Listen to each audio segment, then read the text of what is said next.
ఈ రోజు పొద్దున్నే 2 గంటల నుంచి 4 గంటల వరకు నాన్ స్టాప్గా కువైట్లో సైరన్స్ మోగుతూనే ఉన్నాయి. మాకు ఎమర్జెన్సీ అలర్ట్ అలారం వస్తానే ఉండదు. ఆ టైంలో ఎన్నిసార్లు భయపడి బయటికి పరిగెత్తుకుంటూ వచ్చినా లెక్కే లేదు. పైన ఆకాశంలో మిసైల్స్ పేలే సౌండ్లకి మా రూమ్ లో ఉండే గ్లాసెస్ తో సహా వణికిపోతున్నాయి. ఈ రోజు కువైట్ ని ఇరాన్ ఒక పట్టుబడదామని చూసినా గానీ కువైట్ ఎయిర్ డిఫెన్స్ సిస్టమ్ చాలా బాగా డిఫెన్స్ చేసుకుంది. ఒకవేళ ఈ కువైట్ డిఫెన్స్ సిస్టమ్ లో ఏదైనా కొంచెం ఈ రోజు పొరపాటు జరుగుతున్నా గానీ కువైట్ సర్వనాశనం అయిపోయింది. ఇంకా అబుదాబిలో అయితే చెప్పాల్సిన అవసరం వల్ల ఏకంగా స్టీల్ ప్లాంట్ మీదే పడింది. ఇంకొక మిసైల్ అయితే ఏకంగా రోడ్డు మీదే పడింది. ఇవన్నీ పక్కన పెడితే ఇప్పుడు ఇరాన్ కి సపోర్ట్ గా యమన్ కూడా తోడైంది. ఇంకా ఆ రెండు దేశాలు కలిసి చేసే దాడులు ఇజ్రాయెల్ కి అసలు నిద్రపోనికుండా చేస్తున్నాయి. ఇంకా మన ఇండియా విషయానికి వస్తే గ్యాస్ బుక్ చేసుకునే గ్యాస్ వ్యక్తుల దగ్గర ఓటీపీ నెంబర్ తీసుకుని 30 గ్యాస్లు తీసుకుని పరారైపోయినాడు ఒకడు. అసలు ఈ రోజు కువైట్ లో ఏం జరిగింది, దుబాయ్ లో ఏం జరిగింది, యమన్ అండ్ ఇరాన్ రెండు కలిసి ఇజ్రాయెల్ మీద ఎంత దాడి చేసినాయి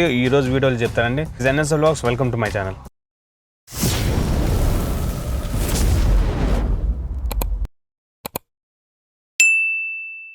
సరిగ్గా 2 గంటల 10 నిమిషాలకు ఆల్ అహ్మదీ చుట్టుపక్కల ప్రాంతాల్లో భారీ శబ్దాలు వినిపించినాయి. అక్కడ ఉన్న చమురు నిల్వల్లో లక్ష్యంగా ఇరాన్ ఈ బాంబుల వర్షం కురిపించింది. అటు నుంచి అటే కువైట్ సిటీ నివాసాల్లో సముద్రం తీరాన ప్రాంతాల దగ్గర ఉన్న కొన్ని డ్రోన్లు, మిసైల్స్ కుప్పకూలిపోయాయి. మన వాళ్ళు ఉండే అపార్ట్మెంట్లు కూడా అక్కడ శబ్దానికి వణికిపోయి, అంటే అర్థం చేసుకోండి ఆ తీవ్రత ఏ విధంగా ఉందో. ఇంకా సుబహియా, మంగాఫ్ ప్రాంతాల్లో అయితే ఆకాశంలోనే వస్తున్న ఇరాన్ మిసైల్స్ ని కువైట్ ఎయిర్ డిఫెన్స్ సిస్టమ్ గాల్లోనే బేల్చేసింది. ఇక్కడే అసలు ట్విస్ట్, ఇరాన్ కేవలం ఆకాశం మీదే ఆధారపడదు.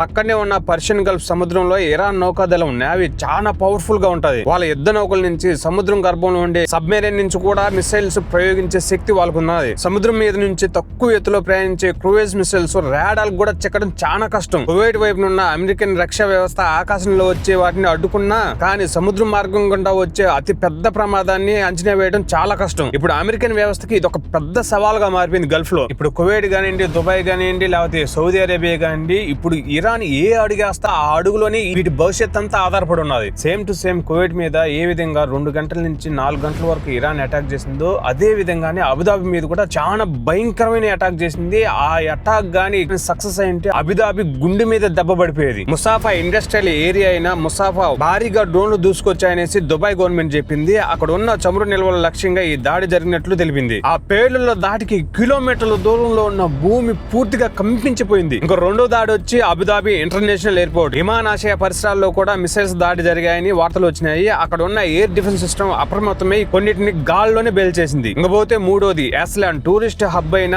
ఎస్ ఐలాండ్ వైపు కొన్ని డ్రోన్లు ప్రయోగించినట్టు ఆ ప్రాంతం మొత్తం సైరన్ శబ్దాలతో దద్దరిల్లిపోయేటట్టు చేసింది. నిన్న ఇరాన్ వీటి మీదే సరిపెట్టుకోవాలా. అబుదాబిలోని ఖలీఫా ఎకనామిక్ జోన్ లో గిజర్డ్ లో ఉన్న అతి పెద్ద అల్యూమినియం మరియు పారిశ్రామిక యూనిట్ల మీద కూడా దాడి జరిగినాయి. ఈజీఏకి చెందిన ఆల్ తలీవా సైట్ తీవ్రంగా దెబ్బతినింది. ఇది స్టీల్ మరియు అల్యూమినియం ఉత్పత్తి కీలకమైన పాయింట్. ఇక్కడ ప్లాంట్స్ పైన ఇరాన్ వదిలిన మిసైల్స్, డ్రోన్స్ పడడం వల్ల తీవ్రంగా దెబ్బతిన్నట్టు దుబాయ్ ఎక్స్ లో పోస్ట్ చేసింది. ఇంకపోతే యమన్, ఇప్పటికే ఇరాన్ దెబ్బకి అన్ని గల్ఫ్ కంట్రీలు, ఒక పక్కన ఇజ్రాయెల్, అమెరికా పూర్తిగా నష్టపోయి లాస్ట్ కి గ్లోబల్ వార్మింగ్ వచ్చంటే దానికి తోడుగా మళ్ళీ యమన్ ఇరాన్ కి సపోర్ట్ చేయడం మొదలు పెట్టింది. దానికి ముఖ్య కారణాలు మూడే ఉన్నాయి. ఇరాన్ మరియు యమన్ ఇద్దరు షియా ముస్లింలే. మతపరంగా వీళ్ళిద్దరికి ఒకే రకమైన భావజాలం ఉంటది. దీంతో పాటు యమన్ అమెరికాకి, ఇజ్రాయెల్ కి వ్యతిరేకత. మరణం అమెరికాకు, మరణం ఇజ్రాయెల్ కి అనేది హూతీ నివాదం. ఇరాన్ కూడా ఇదే కోరుకుంటది. అందుకనే శత్రువుకి శత్రువు, మిత్రువు అన్నట్లుగా ఇద్దరు కలిసి ఉంటారు. ఇకపోతే ఇరాన్ హూతీలకు కావలసిన డ్రోన్లు, మిసైల్స్ అన్ని ఇరాన్ నుంచి వస్తాయి. అంటే యమన్ చేస్తున్న ఈ యుద్ధానికి మొత్తం రిమోట్ కంట్రోల్ ఈ ఇరాన్ చేతిలో ఉన్నట్టు. యమన్, ఇరాన్ ఈ రెండు కలిసి ఈ రోజు తెల్లవారుజామున యమన్ ఎర్ర సముద్రం మీదుగా ఇజ్రాయెల్ పై, యమన్ రెడ్ సీ మీదుగా ఇజ్రాయెల్ లో ఇతైలా ఇలేత్ నగరం మీద హూతీలు ఏకంగా 15 సమ్మద్ అనే డ్రోన్లు వదిలినారు. అదే సమయంలో ఇరాన్ నుంచి long range ballistic missiles Israel మీదకి వదిలింది. మొత్తం మీద ఈ 4 గంటల్లో 50 పైగా డ్రోన్లు మరియు మిసైల్స్ ఇజ్రాయెల్ వైపు దూసుకొని పోయినాయి. వీటిలో చాలా వరకు ఇజ్రాయెల్ తన ఎయిర్ డిఫెన్స్ సిస్టమ్ తో గాల్లోనే బేల్చేసింది. కానీ కొన్ని మాత్రం జనాల మధ్య పడి ఆస్తి నష్టం కలిగింది, అండ్ ప్రాణ నష్టం కూడా కలిగింది. అన్ని కంట్రీల్లో పెట్రోల్ బాధ ఎక్కువైతే మన ఇండియాలో మాత్రం మనకు గ్యాస్ బాధ ఎక్కువైపోయింది పెట్రోల్ కంటే. చూడండి, పెట్రోల్ కి గ్యాస్ కి ఎంత మనం బాధపడతా ఉంటే ఒక గ్యాస్ బుక్ చేసి 10 రోజుల నుంచి 20 రోజులు పడుతుందో 30 రోజులు పడుతుందో తెలియని ఒక స్టేజ్ లో ఉంటే గ్యాస్ బుక్ అయిన ఒక వ్యక్తులు స్టేషన్ కాడిపోయి గ్యాస్ తీసుకుందాం అంటే వాళ్ళ దగ్గర ఓటీపీ తీసుకొని దొంగతనంగా సిలిండర్లు బయట బ్లాక్ మార్కెట్ లో అమ్ముకొని వెళ్ళిపోవడం. గాజువాక సర్కిల్ 3 ఏరియాలో మణికంఠ ఐఓసిఎల్ గ్యాస్ ఏజెన్సీ ఉంది. ఈ గ్యాస్ ఏజెన్సీలో పనిచేసే ఒక కుర్రాడు, అతని పేరు అప్పారావు. ఈ మధ్యకాలంలో 10-15 రోజుల నుంచి